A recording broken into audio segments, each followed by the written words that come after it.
Assalamualaikum मेरे प्यारे students, welcome to your favourite channel learn biology with ma'am next door. बच्चों, ये है हमारा lecture number 6 and in this video we are going to learn about the biological और taxonomical classification of living organisms. हम पहले ये वाला topic पढ़ेंगे, ठीक है, जल्दी जल्दी से इसको समझेंगे। फिर हम ये समझेंगे, इसी के अंदर पार्ट है कि what is the difference between species and different genus, family, order, class, phylum, kingdom. ये जो सारी हायरार्की है बच्चों, इसे हम टेक्सोनॉमिकल क्लासिफिकेशन कहते हैं। कि मतलब ऑर्गेनिजम्स को कितने लेवल पे जो है वो क्लासिफाई किया गया है। सबसे छोटा लेवल स्पीशी होता है और सबसे बड़ा लेवल, हाईएस्ट ऑर्डर जो होता है वो किंगडम का होता है, ठीक है। वैसे आगे आपको एक्सप्लेन करूंगी। और इसी तरह हमने पिछले लेक्चर्स में बायोलॉजिकल क्लासिफिकेशन पढ़ी थी, जिसमें सबसे पहले हमने पढ़ा था सेल्स होते हैं, वो मिलकर क्या बनाते हैं, टिश्यूज, ठीक है। टिश्यूज मिलके ऑर्गन्स बनाते हैं, ठीक है। ऑर्गन से ऑर्गन सिस्टम बनता है, ठीक है, एंड सो ऑन। हमारे पास एंड में एक पूरा इंडिविजुअल आता है, ठीक है।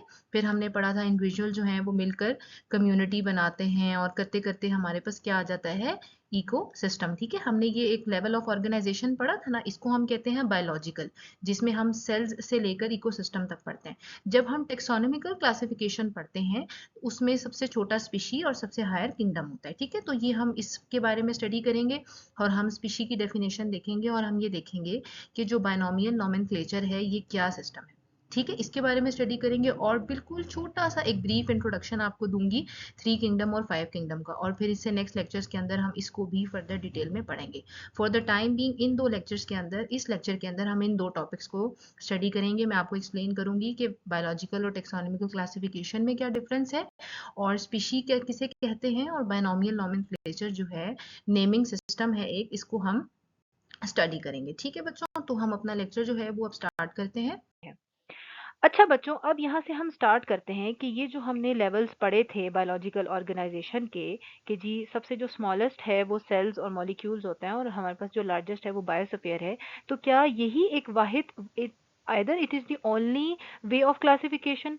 क्या हम जो बायोलॉजिकल क्लासिफिकेशन है हम सिर्फ इसी पैटर्न पर बायोलॉजी को क्लासिफाई करते हैं, लिविंग ऑर्गेनिजम्स को क्लासिफाई करते हैं? नहीं बच्चों, there are always two different ways of classification, ठीक है। वैसे तो और भी बहुत डिफरेंट वेज हैं लिविंग ऑर्गेनिजम्स को क्लासिफाई करने के, ठीक है। एक पूरी ब्रांच है बायोलॉजी की जिसे हम टेक्सोनॉमी बोलते हैं, ठीक है। लेकिन जो मेजरली जो टू मोस्ट कॉमन आप कह लो कि क्लासिफिकेशन सिस्टम्स हैं, वो हमारे पास है बायोलॉजिकल क्लासिफिकेशन और टेक्सोनॉमिकल क्लासिफिकेशन, ठीक है। अब बच्चों, ये जो टेक्सोनॉमिकल क्लासिफिकेशन है इसको ज़्यादातर बुक्स में या अगर आप गूगल से कहीं से भी इसको पढ़ने की कोशिश करोगे तो वहाँ पर भी इसे बायोलॉजिकल क्लासिफिकेशन ही लिखा होगा। तो ये एक ही बात है, इसे कंफ्यूज नहीं करना। लेकिन इसकी जो बेसिस है कि हम बायोलॉजिकल किस तरह से क्लासिफिकेशन करते हैं और टेक्सोनॉमिकल हम किस बेसिस पे लिविंग ऑर्गेनिजम्स को क्लासिफाई करते हैं, वो डिफरेंट होती है, ठीक है। मैंने यहाँ लिखा हुआ है ना कि there are two different ways of classification, ठीक है। तो अब हम इससे फर्दर स्टडी करेंगे कि ये जो क्लासिफिकेशन हमने पढ़ी थी ये किस बेसिस पे थी, इसको छोटा सा रिवाइज कर लेंगे। और साथ ही हम देखेंगे कि ये जो न्यू टेक्सोनॉमिकल क्लासिफिकेशन का सिस्टम है, जो कि स्पीशीज से स्टार्ट होता है और डोमेन पे एंड होता है, या आप इसको ऑपोजिट कह लो कि जो डोमेन से स्टार्ट होता है और स्पीशी पे एंड होता है, ये किस बेसिस पे होता है, ठीक है। जैसे हमने प्रोकैरियोट्स और यूकैरियोट्स में देखा था ना कि क्या बेसिस थी, कि सेल टाइप डिफरेंट थी। जो प्रोकैरियोटिक सेल्स हैं वो यूकैरियोटिक सेल से सेल की बेसिस पे डिफरेंट होते हैं। तो हर चीज जब भी हम किसी भी आप कह लो बच्चों कि जब हम क्लासिफिकेशन करते हैं ना, ठीक है, हम जैसे मैं अगर यहाँ पर लिखूं कि जैसे जब भी हम क्लासिफिकेशन करते हैं ना तो वो किसी बेसिस पे होता है। ये बात मैं हमेशा रिपीट करती हूँ अपने स्टूडेंट्स के लिए कि बेसिस होती है, ठीक है। उसके पीछे कोई रीजन होता है जिसकी बेस पे हम वो क्लासिफिकेशन कर रहे होते हैं। तो आइए बच्चों, हम देखते हैं कि जो बायोलॉजिकल क्लासिफिकेशन है वो किस बेसिस पे होती है। ये हम पढ़ चुके हैं, लेकिन हम इसे थोड़ा सा लिटिल बिट रिवाइज करेंगे। और साथ ही हम देखेंगे कि टेक्सोनॉमिकल क्लासिफिकेशन जो है, जो डोमेन से स्टार्ट होके बच्चों स्पीशीज के ऊपर एंड होती है, वो किस बेसिस पे होती है। तो बच्चों, जैसे कि हमने इससे प्रीवियस लेक्चर में बायोलॉजिकल क्लासिफिकेशन पढ़ा था, तो इसको छोटा सा रिवाइज कर लेते हैं कि बच्चों ये जो क्लासिफिकेशन है इस बेस्ड ऑन किस पे बेसिस है, इसकी क्या बेसिस है, is based on how living organisms are structurally built, ठीक है। ये किस बेसिस पे होती है, on the basis of structure, ठीक है। हम किस बेसिस पे इसको क्लासिफाई करते हैं, स्ट्रक्चर। कैसे बच्चों? अच्छा, अब यहाँ देखो एक एटम है, ठीक है। जब डिफरेंट एटम्स मिलते हैं तो वो क्या बनाते हैं, मॉलिक्यूल बनाते हैं। ठीक है। फिर different molecules, millions of molecules मिलकर क्या बनाते हैं, एक नया स्ट्रक्चर बना देते हैं जिसे हम क्या कहते हैं, सेल। ठीक है। फिर डिफरेंट सेल्स जो हैं वो मिलकर क्या बना देते हैं, टिश्यूज। ठीक है। तो ये क्या हो रहा है, स्ट्रक्चर चेंज हो रहा है ना बच्चों। टिश्यूज का जो स्ट्रक्चर है वो सेल सेल जो है वो एक सिंपल स्ट्रक्चर है, बिल्कुल छोटा सा सिंपल स्ट्रक्चर होता है, ठीक है ना, सेल का। फिर जब वो टिश्यू बनता है तो वो कॉम्प्लेक्स स्ट्रक्चर हो जाता है, डिफरेंट सेल्स जो हैं वो मिलकर टिश्यू बनाते हैं। ठीक है। फिर मजीद अगर हम हायर लेवल पे जाते हैं तो ऑर्गन्स आ जाते हैं, इसमें मल्टीपल टिश्यूज इन्वॉल्व होते हैं, जो कॉम्प्लेक्सिसिटी है वो और ज्यादा इंक्रीज कर जाती है। ठीक है। और एट द एंड हमारे पास एक ऑर्गेनिज्म आता है। ठीक है। तो बच्चों ये स्ट्रक्चर में चेंज आ रहा है ना, क्या आ रहा है, चेंज इन स्ट्रक्चर। ठीक है। तो जब हम स्ट्रक्चर की बेसिस पे ऑर्गेनिजम्स को क्लासिफाई करते हैं कि पहले हमारे पास एटम था, फिर हमारे पास मॉलिक्यूल आया, फिर सेल्स आए, फिर वो मिलकर टिश्यूज बनाया उन्होंने, फिर organs, organism, then we have population, we have community, we have ecosystem and we have biosphere.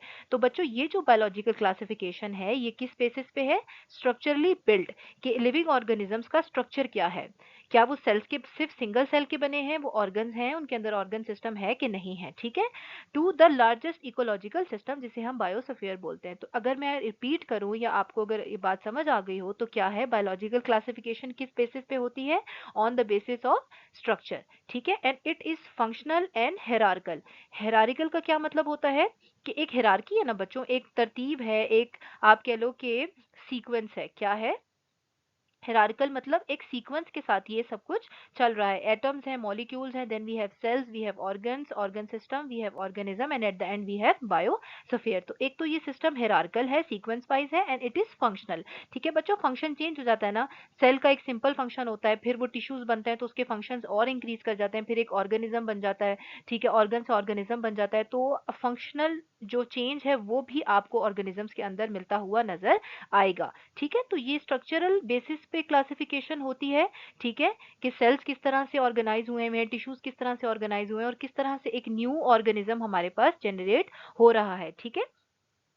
तो ये हो गई हमारे पास बायोलॉजिकल क्लासिफिकेशन, जो हम इससे प्रीवियस लेक्चर में भी पढ़ चुके हैं। यहाँ पर एक ब्रीफ इंट्रोडक्शन देना था और आपको रिवाइज कराना था कि जो बायोलॉजिकल क्लासिफिकेशन है वो किस बेसिस पे है, on the basis of structure. I hope कि आप ये पॉइंट नहीं भूलेंगे।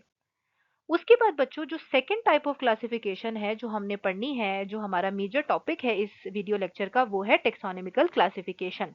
अच्छा बच्चों, टेक्सोनॉमिकल क्लासिफिकेशन फिर वही बात आती है कि किस बेसिस पे होती है, on the basis of how, इस पॉइंट को बच्चों गौर से सुनेगा, how organisms are group together on shared characteristics और ट्रेड्स। ट्रेड्स में बोलूं या कैरेक्टरिस्टिक्स बोलूं बच्चों एक ही बात है। ठीक है। तो हम ऑर्गेनिजम्स को इस बेसिस पे क्लासिफाई करते हैं कि उनकी जो ट्रेड्स हैं, ठीक है, जो उनकी प्रॉपर्टीज हैं, ठीक है, या आप कह लो जो उनका बिहेवियर है, ठीक है, या आप कह लो कि जो उनकी अपीयरेंस है वो किस तरह से एक दूसरे से सिमिलर हैं या डिफरेंट हैं। ठीक है। उनकी कौन से ऐसे कैरेक्टरिस्टिक्स हैं या ट्रेड्स हैं जो सिमिलर हैं और कौन से ऐसे कैरेक्टरिस्टिक्स और ट्रेड्स हैं जो कि डिफरेंट है। एक तो हम इस बेसिस पे टेक्सोनॉमिकल क्लासिफिकेशन करते हैं और दूसरा हम किस बेस पे करते हैं, एवोल्यूशनरी एंसेस्ट्री, कि जो उसका एंसेस्टर है, जो उसका फोर फादर है, वो कौन है। ठीक है। जैसे बच्चों आपने कॉमन एग्जांपल सुनी होगी ना कि जो ह्यूमंस हैं, हम कहते हैं ना कि हमारे जो एवोल्यूशन है, जो हमारे एंसेस्टर्स हैं आज से मिलियंस और बिलियंस ऑफ ईयर्स पहले, वो एप्स थे। ठीक है। या आप सिंपल लैंग्वेज में अगर आपको एप्स नहीं पता तो आप कह लो मंकी। हम कहते हैं ना कि ह्यूमंस जो है वो बिलियंस या मिलियंस ईयर्स पहले जो है वो पहले मंकी थे, फिर आहिस्ता आहिस्ता एवोल्यूशन हुई और हमने ह्यूमंस, जो मॉडर्न ह्यूमंस हैं, उनकी शक्ल जो है वो इख्तियार की, जैसे कि आपने डार्विन थ्योरी ऑफ एवोल्यूशन पढ़ा होगा। ठीक है। तो एवोल्यूशन हुई। ठीक है। तो इस स्पेस पे हम ये देखते हैं कि जब एवोल्यूशन हुई तो जो एंसेस्टर है लिविंग ऑर्गेनिजम्स का वो किन किन के मैच करते हैं, कि फॉर एग्जांपल हम देखेंगे कि क्या जो डॉग का एंसेस्टर है, ठीक है, वो कैट के एंसेस्टर से मैच करता है या नहीं करता, या क्या कैट का एंसेस्टर और लॉयन का एंसेस्टर सेम है कि नहीं है। ठीक है। तो on the basis of shared characteristics कि क्या उनकी जो ट्रेड्स हैं, प्रॉपर्टीज हैं दो स्पीशीज की या दो ऑर्गेनिजम्स की, वो कितनी सेम है और उनका एंसेस्टर कॉमन कौन सा है। ठीक है। तो जब हम एंसेस्ट्री की बेस पे, एवोल्यूशनरी एंसेस्ट्री की बेस पे और शेयर्ड कैरेक्टरिस्टिक की बेस पे अपने ऑर्गेनिजम्स को क्लासिफाई करते हैं, तो उसको हम क्या बोलते हैं बच्चों? Taxonomical classification. ठीक है। अब ये हम टेक्सोनोमिकल क्लासिफिकेशन बच्चों साइंटिस्ट क्यों करते हैं? ठीक है। अब इस पॉइंट को देखो, पॉइंट नंबर 2 को, कि it's like putting animals and plants into a families based on what they look like, वो किस तरह से दिखते हैं, how they live, where they came from in evolution। ठीक है, कि वो evolution में कहाँ से आए हैं, उनके forefathers कौन से हैं, and with which organisms they share their genes। कि ठीक है, कि अगर हम कौन से जो ऑर्गेनिजम्स हैं उनके साथ हम अपनी जीन्स को शेयर करते हैं। ठीक है। तो जब लिविंग ऑर्गेनिजम्स को, चाहे वो एनिमल्स हों या प्लांट्स हों, जब हम उनको इस बेसिस पे क्लासिफाई करते हैं तो हम उसे क्या बोलते हैं? ये है taxonomical classification. For example, cats, इस बच्चों पॉइंट नंबर 2 की तरफ देखो, cats and lions are group together. ठीक है, because they are alike in many ways। ठीक है। this helps a scientist understand and study life more easily। ठीक है। साइंटिस्ट को हेल्प होती है जब वो ऑर्गेनिजम्स को क्लासिफाई कर देते हैं टेक्सोनोमिकली, तो उनको हेल्प करता है ऑर्गेनिजम्स को और लाइफ को स्टडी करने में कि कौन से ऑर्गेनिजम्स किन ऑर्गेनिजम्स के साथ मैच करते हैं और कौन से ऑर्गेनिजम्स दूसरे ऑर्गेनिज्म से बिल्कुल डिफरेंट है। ठीक है। It is systematic and phylogenetic. Phylogenetic का क्या मतलब होता है बच्चों? Evolution based. ठीक है, कि हम एवोल्यूशन देखते हैं, हम फॉर फादर्स को जाकर स्टडी करते हैं कि किस ऑर्गेनिज्म के साथ फॉर फादर्स मैच करते हैं। क्या ये ऑर्गेनिज्म बिल्कुल दूसरे ऑर्गेनिज्म से डिफरेंट है या इसके अंदर कोई जीन्स जो हैं वो सिमिलर हैं कि नहीं है। आई होप कि आपको बायोलॉजिकल क्लासिफिकेशन और टेक्सोनोमिकल क्लासिफिकेशन का ये डिफरेंस समझ आ गया होगा। ठीक है। अच्छा बच्चों, आपने देखा कि जो टेक्सोनोमिकल क्लासिफिकेशन है वो स्टार्ट करती है सबसे जो स्मॉलर उसका जो लेवल है। जैसे बायोलॉजिकल अगर हम क्लासिफिकेशन की बात करें तो उसमें स्मॉलर लेवल सबसे पहले क्या थे बच्चों? सेल्स थे। ठीक है। तो जो टेक्सोनोमिकल क्लासिफिकेशन है उसमें जो सबसे स्मॉलर लेवल है वो है स्पीशीज। ठीक है। और जो किंगडम है इससे ऊपर भी एक लेवल होता है जिसे हम बोलते हैं डोमेन। सॉरी बच्चों, इस पिक्चर के अंदर वो नहीं दिखाया गया, लेकिन अभी हम आगे जो स्टडी करेंगे उसमें होगा। डोमेन जो है वो लार्जेस्ट लेवल होता है। ठीक है। ठीक है बच्चों, तो हम सबसे पहले स्टार्ट करते हैं, हम स्पीशीज देखते हैं कि स्पीशीज क्या होती हैं। जैसे हमने बायोलॉजिकल क्लासिफिकेशन में वन बाय वन प्रीवियस बच्चों जो वीडियोस हैं उनमें हमने देखा था सेल्स कैसे होते हैं, फिर उनके अंदर ऑर्गेनल्स किस तरह से होते हैं, फिर हमने टिश्यूज देखे, ऑर्गन सिस्टम हमने सारी डिटेल में पढ़ा था। इसी तरह हम टेक्सोनोमिकल क्लासिफिकेशन में भी वन बाय वन इसको डिस्कस करेंगे कि स्पीशीज क्या होती हैं, जेनस क्या होता है, फैमिली क्या होती है, ऑर्डर क्या होता है, क्लास क्या होती है, फाइलम क्या होता है, किंगडम क्या होता है और फिर एट द लास्ट डोमेन क्या होता है। ठीक है। तो बच्चों स्टार्ट करते हैं स्पीशीज से। मैंने यहाँ पर इसे मेंशन कर दिया है कि it is the smallest unit in taxonomical classification. और ये बच्चों बहुत इंपॉर्टेंट पॉइंट है आपके एमसीक्यूज के लिए और आपके एग्जाम्स के लिए। ठीक है, कि अक्सर पूछा जाता है कि टेक्सोनोमिकल क्लासिफिकेशन, या वो आपसे ये भी कह सकते हैं कि बायोलॉजिकल क्लासिफिकेशन में जब हम टेक्सोनोमिकली ऑर्गेनिजम्स को क्लासिफाई करते हैं तो सबसे स्मॉलेस्ट यूनिट क्या है? तो आपने क्या लेबल करना है? स्पीशी। तो बच्चों स्टार्ट करते हैं। Species is a group of organisms that can interbreed and produce viable and fertile offsprings. ठीक है बच्चों, स्पीशी वो ऑर्गेनिजम्स होते हैं, ठीक है, जो कि इंटरब्रीड कर सकते हैं and produce viable and fertile offspring, जो बच्चे पैदा कर सकते हैं, मिलकर आपस में इंटरब्रीड कर सकते हैं, न्यू ऑर्गेनिज्म प्रोड्यूस कर सकते हैं। जैसे बच्चों, अगर मैं ह्यूमन को किसी, फॉर एग्जाम्पल मेल ह्यूमन को अगर मैं फीमेल के साथ इनका मैरिज कर दूं, इनकी शादी करवा दूं, तो क्या ये न्यू ऑर्गेनिजम्स प्रोड्यूस कर सकते हैं ह्यूमंस? यस बच्चों। ठीक है। लेकिन अगर मैं एक ह्यूमन को डॉग के साथ रिप्रोड्यूस करवाऊं तो क्या ह्यूमन और डॉग का कोई बच्चा पैदा होगा बच्चों? नहीं, ऐसा नहीं है, क्योंकि ह्यूमन एक डिफरेंट स्पीशी है और डॉग जो है वो एक डिफरेंट स्पीशी है। तो स्पीशी होने की क्या कंडीशन है?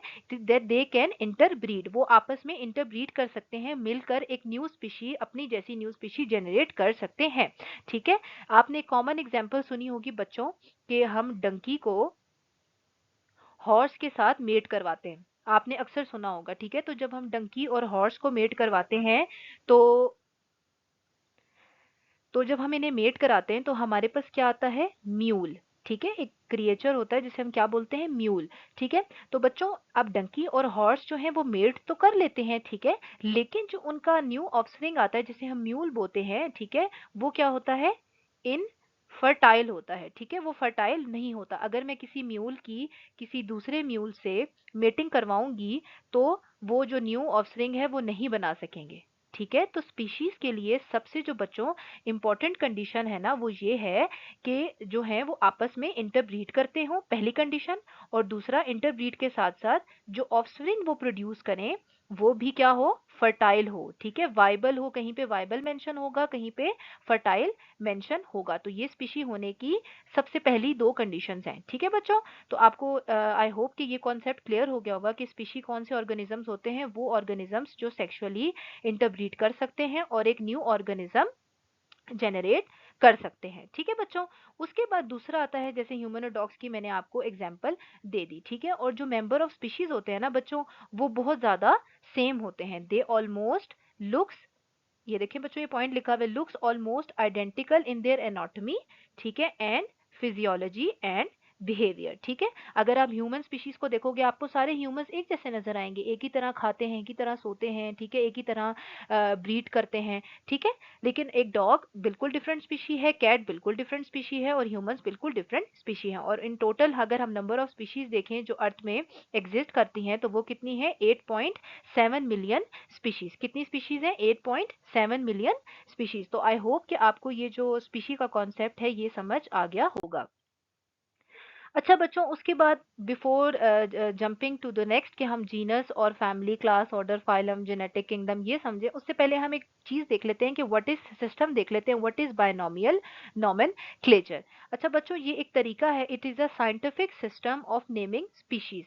जब हम स्पीशीज को नेम करते हैं, उनको नेमिंग करना स्टार्ट करते हैं, तो इस सिस्टम को क्या बोलते हैं, बायनोमियल नॉमेनक्लेचर। नॉमेनक्लेचर का मतलब होता है नेमिंग, गिविंग नेम्स। जब हम किसी भी चीज को, किसी भी ऑर्गेनिज्म को नाम देते हैं तो हम उसे क्या कहते हैं, नॉमेनक्लेचर।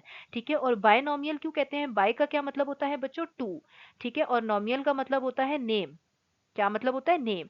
तो जब भी हम किसी ऑर्गेनिज्म को नेमिंग करना स्टार्ट करते हैं और उसे टू नेम्स देते हैं साइंटिफिकली, तो उसको हम क्या बोलते हैं, बायनोमियल नॉमेनक्लेचर। अच्छा बच्चों, हम ये क्यों करते हैं। अब बच्चों, ये पॉइंट आपने बहुत गौर से, मैंने इसे हाईलाइट भी किया हुआ है, मैं इसे पहले आपको समझा देती हूँ कि बच्चों देखो, जो किसी भी ऑर्गेनिज्म का जो लोकल नेम होता है ना, जैसे फॉर एग्जांपल अगर आप हिंदी में देखो, अगर मैं उर्दू में कहूँ या हिंदी में कहूँ, तो हम एलिफेंट को क्या बोलते हैं, हाथी कहते हैं। ठीक है, हाथी बोलते हैं ना।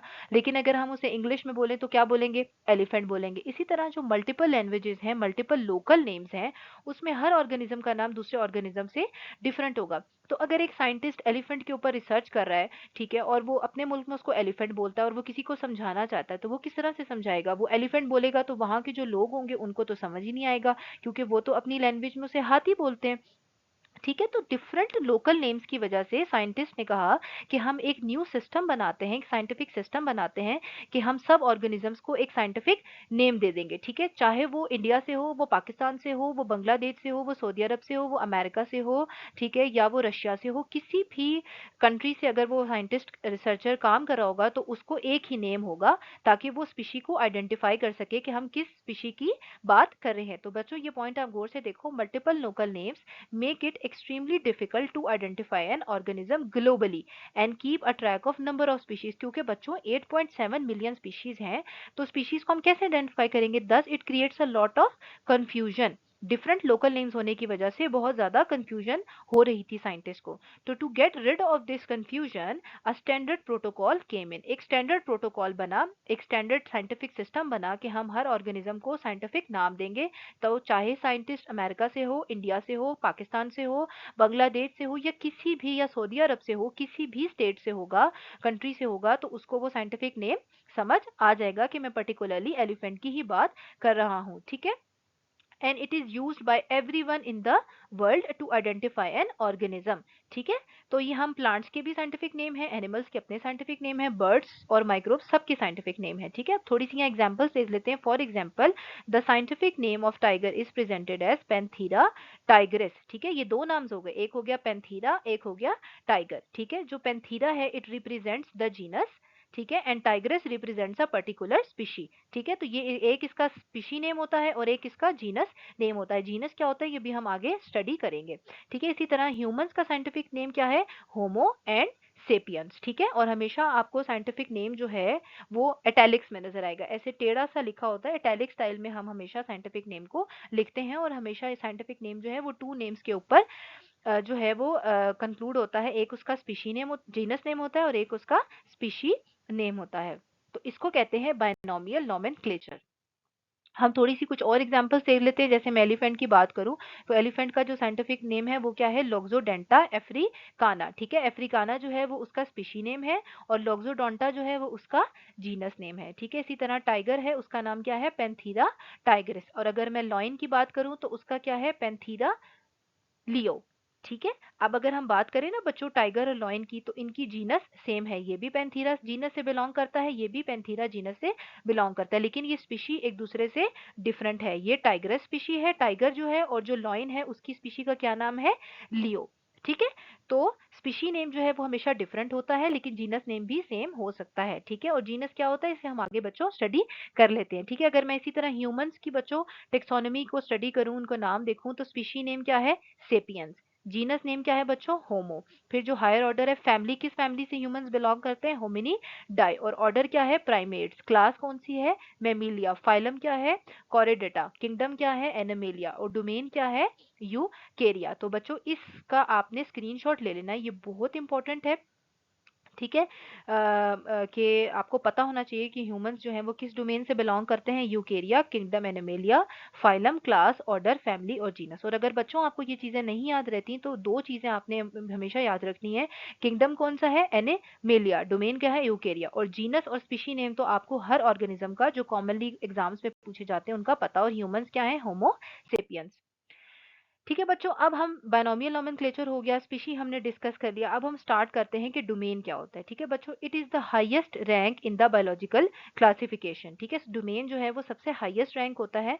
और टोटल कितने डोमेन्स एग्जिस्ट करते हैं अर्थ पे, प्लेनेट अर्थ पे, 3 डोमेन्स हैं। एक हमारे पास आर्की है, we have bacteria and we have eukarya domain. ठीक है बच्चों, अच्छा, डोमेन जो है ना बच्चों 3 डोमेन्स हैं, और आपने याद रखना है जो आर्की और बैक्टीरिया है ना, ये कौन से हैं, प्रोकैरियोटिक सेल्स। ठीक है, दे आर प्रोकैरियोट्स। ठीक है, और यूकेरिया में जितने भी यूकैरियोट्स हैं वो सारे लाई करते हैं। ठीक है, तो इन 3 डोमेन्स में जो आर्की हैं और जो बैक्टीरिया हैं वो क्या हैं, प्रोकैरियोट्स हैं, और जो यूकेरिया डोमेन है उसके अंदर सारे के सारे यूकेरियोट्स आते हैं। ठीक है, फिर बच्चों ये जो डोमेन है इससे जो नेक्स्ट लेवल आता है वो आता है किंगडम। सबसे पहले हमारे पास नंबर 1 पे क्या है, डोमेन, उसके बाद क्या है, किंगडम। और किंगडम जो है बच्चों वो सेकंड हाईएस्ट टेक्सोनोमिक रैंक है इन क्लासिफिकेशन। ठीक है, और इन्हीं डोमेन्स को जब हम फर्दर डिवाइड करते हैं तो कितने टोटल किंगडम्स एग्जिस्ट करते हैं, 6 किंगडम्स। ठीक है, डोमेन्स कितनी है बच्चों, 3 डोमेन्स हैं, और इन्हीं डोमेन्स को जब डिवाइड किया जाता है तो कितने किंगडम्स बनते हैं, 6 किंगडम्स। अगर आप इस डायग्राम में देखो बच्चों, तो सबसे पहले हमारे पास कौन सा किंगडम आता है, किंगडम मोनेरा, और दूसरा हमारे पास क्या आता है, kingdom protista. We have kingdom plants, we have kingdom animals and we have kingdom fungi. 1 2 3 4 5। ठीक है, ये 5 किंगडम्स हैं, लेकिन अब टोटल 6 किंगडम्स को कंसीडर किया जाता है। जो आर्की है उसे हम बिल्कुल एंटायरली किंगडम आर्की कंसीडर करते हैं। ठीक है, फिर किंगडम मोनेरा आता है। ठीक है, ये हमारे पास बैक्टीरिया के अंदर क्लासिफाई होता है, और जो किंगडम प्रोटिस्टा है, प्लांट्स हैं, एनिमल्स हैं, और जो फंजाई हैं, ये सारे डोमेन यूकेरिया के अंदर आते हैं। तो बच्चों ये क्लासिफिकेशन देख लेते हैं थोड़ा सा, इसे हम नेक्स्ट वीडियो में भी बच्चों डिटेल में स्टडी करेंगे, लेकिन यहाँ पर एक ब्रीफ ओवरव्यू ले लो कि सबसे पहले 1969 में हमारे पास 5 किंगडम क्लासिफिकेशन जो है वो सिस्टम जो है वो प्रपोज किया गया था, और साइंटिस्ट ने ऑर्गेनिजम्स को 5 किंगडम में क्लासीफाई किया था, kingdom Monera, protista, Plantae, fungi and animalia. फिर सर्टन इश्यूज होना शुरू हो गए, वो हम नेक्स्ट वीडियो में डिस्कस करेंगे, और 1977 में 6 किंगडम क्लासिफिकेशन सिस्टम आया, जिसे bacteria, Archie, protista, Plantae, fungi और एनिमेलिया का नाम दिया गया। लेकिन फिर 1990 के अंदर एक फाइनल सिस्टम आया जिसको क्या कहते हैं, 3 domains and 6 kingdom classification. 3 domains बनाई गई, बैक्टीरिया, आर्की और यूकेरिया। ठीक है, बैक्टीरिया डोमेन को किस में किंगडम में डिवाइड किया गया, यू बैक्टीरिया में। ठीक है, और आर्की को किस में किया गया, आर्की बैक्टीरियल किंगडम में। ठीक है, और यूकेरिया जो डोमेन थी बच्चों, इसको 4 फर्दर किंगडम्स में डिवाइड कर दिया गया, किंगडम एनिमेलिया जिसमें ह्यूमंस आते हैं बच्चों, सारे ह्यूमंस और एनिमल्स किंगडम एनिमेलिया में आते हैं। फिर फंजाई है, किंगडम प्लांटी में सारे प्लांट्स आते हैं बच्चों, और प्रोटिस्टा में हमारे किंगडम प्रोटिस्टा में हमारे पास सारे प्रोटिस्ट्स आते हैं। ठीक है, तो अब जो फाइनल सिस्टम है वो ये 1990 का फॉलो हो रहा है, जिसमें 3 डोमेन्स और 6 किंगडम क्लासिफिकेशन है। फिर बच्चों फाइलम किंग डोमेन के बाद किंगडम के बाद हमारे पास जो थर्ड लेवल है वो है हमारे पास फाइलम। और फाइलम जो आता है वो रैंक करता है below the kingdom. For example अगर मैं किंगडम एनिमेलिया की बात करूं जिसमें एनिमल्स आते हैं, तो किंगडम एनिमेलिया को दो फर्दर फाइलम्स में डिवाइड, मल्टीपल फाइलम्स हैं लेकिन जो मोस्ट कॉमन आपको एग्जांपल है वो है phylum Arthropoda, Anthropoda and phylum Chordata. ठीक है, जैसे फाइलम आर्थ्रोपोडा में वो ऑर्गेनिजम्स इंक्लूड किए जाते हैं जो एक्सटर्नल स्केलेटन्स के बने होते हैं। फॉर एग्जांपल क्रैब्स हो गया, आर्किनिड्स हो गए और इंसेक्ट्स हो गए। ठीक है, और जो फाइलम कोरोडेटा है उसके अंदर वो ऑर्गेनिजम्स हैं जिनका इंटरनल स्केलेटन है, जैसे फिश हो गए, एम्फीबियंस हो गए, रेप्टाइल्स हो गए, बर्ड्स हो गए और मैमल्स हो गए। तो हमने बेसिकली दो ट्रेड्स की बेसिस पे इनको डिफरेंशिएट कर दिया कि किंगडम एनिमेलिया में वो ऑर्गेनिजम्स जो जिनके एक्सटर्नल स्केलेटन हैं वो फाइलम आर्थ्रोपोडा में आ जाएंगे और जिनकी इंटरनल स्केलेटन है वो फाइलम कोरोडेटा में आ जाएंगे। तो डिफरेंट प्रॉपर्टीज की बेस पे हम इनको फर्दर डिवाइड करते जाते हैं। ठीक है, फिर फाइलम के बाद जो हमारा फोर्थ लेवल आता है बच्चों वो आता है क्लास। ठीक है, क्लास जो है वो रैंक करती है बिलो फाइलम। ठीक है, अब इसी फाइलम को पहले हमने एनिमेलिया किंगडम को दो फाइलम्स में डिवाइड किया। ठीक है, फिर एक फाइलम, फॉर एग्जांपल मैं अगर फाइलम कोरोडेटा की बात करूं तो मैं इसको फिर फर्दर डिवाइड करूंगी क्लासेस के अंदर। ठीक है, तो फाइलम कोरोडेटा में अगर मैं एग्जांपल दूं तो दो तीन क्लासेस आती हैं। एक हमारे पास आती है क्लास एम्फीबिया और एक हमारे पास आती है क्लास रेप्टिलिया। ठीक है, तो अगर मैं बच्चों एम्फीबिया की बात करूं तो इसमें सारे एम्फीबियंस आ जाते हैं, फ्रॉग्स, टोड्स, सिलेमेंडर्स, जिनकी मॉइस्ट और स्मूथ स्किन होती है। ठीक है, और they reproduce by laying large quantity of jelly like eggs. ठीक है, ये एग्स जो है ना वो बच्चों प्रोड्यूस करते हैं जेली लाइक। ठीक है, लेकिन वो रेप्टिलिया में, क्लास रेप्टिलिया में वो ऑर्गेनिजम्स आते हैं जो जैसे for example snakes, lizards, turtles, जिनकी बहुत ड्राई और स्केली स्किन होती है। अब आप देख रहे हो कि हम जो फर्दर डिवीजन करते जा रहे हैं हम उनकी प्रॉपर्टीज की बेस पे उनको अलग अलग करते जा रहे हैं। पहले जो फाइलम आर्थ्रोपोडा थे उसके अंदर सारे एक्सटर्नल स्केलेटन वाले थे और फाइलम कोरिडोटा के अंदर सारे इंटरनल स्केलेटन वाले थे, लेकिन फिर इस फाइलम कोरिडोटा को दो क्लासेस के अंदर डिवाइड कर दिया गया, एम्फीबिया और रेप्टिलिया। फिर उन्होंने कहा जी एम्फीबिया के अंदर जो है उनकी मॉइस्ट और स्मूथ स्किन होगी और जो क्लास रेप्टिलिया है उनके अंदर हम सारे ड्राई स्केली स्किन वाले जो ऑर्गेनिजम्स हैं उनको इंक्लूड कर लेंगे। फिर उसके बाद बच्चों हमारे पास जो फिफ्थ लेवल आता है वो हमारे पास क्या आता है, ऑर्डर। ठीक है, और ऑर्डर जो है वो कम्स करता है बिलो क्लास। ठीक है, फिर हम क्लासेस को भी फर्दर डिवाइड कर देते हैं ऑर्डर में। ठीक है, और इन ऑर्गेनिजम्स के हैं they share more common characteristics and evolutionary history. ठीक है, आहिस्ता आहिस्ता जितनी भी क्लासिफिकेशन स्पीशी लेवल तक पहुंचेगी उनके कैरेक्टरिस्टिक्स सेम होते जाएंगे। For example cows and dolphin both belong to class mammalia. ठीक है, अब काउज भी क्लास मेमेलिया से हैं और डॉल्फिन भी क्लास मेमेलिया से हैं। ठीक है, इनकी जो बेसिक कैरेक्टरिस्टिक है वो क्या है, they feed milk to their youngs. हम मैमल्स को कहते हैं ना, वो ऑर्गेनिजम्स होते हैं मैमल्स जो अपने बच्चों को मिल्क फीड कराते हैं, दूध पिलाते हैं। ठीक है, लेकिन अब हम इनको फर्दर दो ऑर्डर्स में डिवाइड कर देते हैं। हम कहते हैं कि वो मैमल्स जिनकी क्लोवन होव्ड मैमल्स हैं। ठीक है, जिनके जो पाँव हैं, अगर आप ये जैसे पिग है या आप काऊ है तो आपको ऐसे मोटा सा हूव नजर आएगा। आपने अगर स्ट्रक्चर्स को कभी गौर से देखा हो या हॉर्सेस को देखा हो तो आपको हूव लाइक इनके पाँव में स्ट्रक्चर्स नजर आएंगे। तो उन्होंने कहा कि वो मैमल्स जो क्लूवन हूफ्ड हैं, जिनके ऐसे पाँव हैं, उनको हम किस ऑर्डर में डाल देते हैं, ऑर्डर आर्टियोडेक्टेला। ठीक है, और वो मैमल्स जिनकी ऐसे पाँव नहीं है, ठीक है, और सिंपल टेल लाइक स्ट्रक्चर है, उनको हम किस ऑर्डर में डाल देते हैं, ऑर्डर कैटिकिया। जो मेरीन मैमल्स हैं, जो पानी के अंदर रहने वाले मैमल्स हैं, जैसे पोर्पाइजेस हैं या डॉल्फिन्स हैं। तो फर्दर कैरेक्टरिस्टिक्स की बेस पे हम फर्दर से फर्दर इनको डिवाइड करते जाते हैं और ऑर्गेनिजम्स को सेपरेट करते जाते हैं। ऑर्डर के बाद बच्चों जो सिक्स्थ लेवल है हमारे पास वो है फैमिली। ये मजीद और ज्यादा जो है वो हम ऑर्डर को डिवाइड कर देते हैं। ठीक है, और ये टेक्सोनोमिक रैंक है दैट कम्स बिलो ऑर्डर। ठीक है, अब ऑर्डर आर्टियोडेक्टेला की अगर मैं बात करूं, जैसे मैंने पीछे आपको बताया कि क्लोवन जो है वो हूफ होते हैं, इनके पाँव होते हैं ऐसे। ठीक है, तो उनके अंदर भी फर्दर फिर टू फैमिलीज आ जाती हैं। एक हमारे पास आती है फैमिली बोविडाई और एक आती है फैमिली कैमिलीडाई। ठीक है, बोविडाई के अंदर हमारे पास जितने भी कैटल स्ट्रक्चर्स हैं, ठीक है, कैटल हो गया, एंटेलोप्स हो गए, गोट्स हो गई, शीप्स हो गए, उसको हमने फैमिली बोविडाई में डाल दिया। और जो फैमिली कैमिलिडाई उसके अंदर कैमल्स और इलेमास को हमने इंक्लूड कर दिया। तो ये फर्दर फर्दर हम इसको डिवाइड करते जा रहे हैं और जितनी ऑर्गेनिजम्स की कैरेक्टरिस्टिक सेम है हम उनको एक साथ अरेंज करते जा रहे हैं। फिर एट द लास्ट हमारे पास आ जाता है genus. It is a taxonomic rank that groups together closely related species. इसमें और ज्यादा जो सिमिलर ऑर्गेनिजम्स हैं वो जो है वो ग्रुप हो जाते हैं। जैसे अगर मैं कैट फैमिली की बात करूँ, फेलिडाई की, तो इसके अंदर आपको लॉइंस भी मिलेंगे, टाइगर भी मिलेंगे, डोमेस्टिक कैट्स भी मिलेंगी, बॉब कैट्स भी मिलेगा, लिनिक्स भी मिलेगा। लेकिन अगर मैं इसकी जीनस को और मजीद इसको जीनस में डिवाइड कर दूं, तो जीनस पैंथीरा में हमारे पास सिर्फ जो है वो लॉइंस और टाइगर्स आ जाएंगे, ठीक है, और जीनस फेलिस के अंदर हमारे पास बोब कैट्स एंड लिनिक्स आ जाएगा।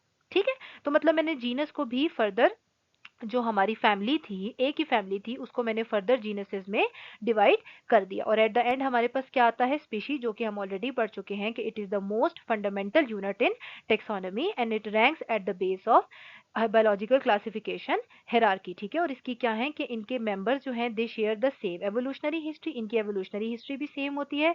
दे have physical and genetic similarities. आपको ये फिजिकल दिखने में एक जैसे नजर आएंगे, जेनेटिक सिमिलरिटीज भी होंगी, and all members of the species have the same number of chromosomes. ठीक है, तो आई होप बच्चों के आपको ये टेक्सोनॉमिकल क्लासिफिकेशन समझ आ गई होगी, जो स्टार्ट करती है हमारी डोमेन से और एंड करती है हमारी स्पीशी पे, बिल्कुल उसी तरह जैसे हमने स्टार्ट किया था, सेल्स से स्टार्ट करती है और एट द एंड हमें एक ऑर्गेनिज्म देती है, और ऑर्गेनिज्म एट द एंड हमें क्या देता है, बायो सफियर। तो जिस तरह से हमें बायोलॉजिकल क्लासिफिकेशन को स्टडी किया था, आज हमने इसी तरह टेक्सोनॉमिकल क्लासिफिकेशन को स्टडी किया। तो एक दफा बच्चों ये लास्ट स्लाइड है, इसमें हम थोड़ा समरी देख लेते हैं कि you can think of biological organisation as how one life form is built and functions in the environment, कि किस तरह से ये ऑर्गेनिज्म जो हैं वो बने हैं, इनका स्ट्रक्चर किस तरह से नेचर ने बनाया है, ये किस तरह से बिल्ड किया और किस तरह से फंक्शन करते हैं, जो कि सेल्स से स्टार्ट होकर बायोस्फीयर पे एंड करता है। लेकिन अगर हम टेक्सोनॉमिकल क्लासिफिकेशन की बात करें तो इट टेल्स अस